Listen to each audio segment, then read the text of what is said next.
Hello বন্ধুরা, আজ তোমাদের সাথে শেয়ার করব মিষ্টি কুলের আচার রেসিপি।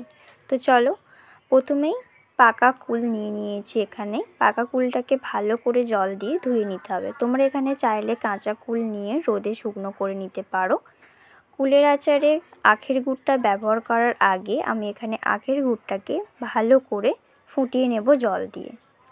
সামান্য পরিমাণে জল দেবে, কারণ কেন ফুটিয়ে নিচ্ছি জানো? তোমরা একটু পরে দেখতেই পাবে এই আখের গুড়টা থেকে কত নোংরা বেরোয়, আর এই নোংরাটা যদি আচারে থাকে তো বেশি দিন আচার ভালো থাকবে না।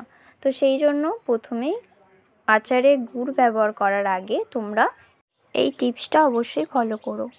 তারপরে একটা কড়াইতে পরিমাণ মতন তেল দিয়ে তেলটা ভালো করে গরম হয়ে গেলে তাতে 4টে শুকনো লঙ্কা, 5 ফোড়ন দিয়ে ভালো করে নাড়াচাড়া করে ধুয়ে রাখা কুলগুলো দিয়ে দেব। কুলগুলো দিয়ে ভালো করে নাড়াচাড়া করে নিতে হবে যতক্ষণ না অবধি জল ছেড়ে দিচ্ছে। তারপরে জল ছেড়ে দিলে আমরা এখানে পাকা তেঁতুলের পাল্পটা ব্যবহার করব। এইটা দিলে একদম দোকানের মতন টেস্টি কুলের আচার একদম খেতে হয়। তারপর ভালো করে নাড়াচাড়া করে নেব। তারপর আগে থেকে ফুটিয়ে রাখা গুড়টা এখানে অ্যাড করে দেব।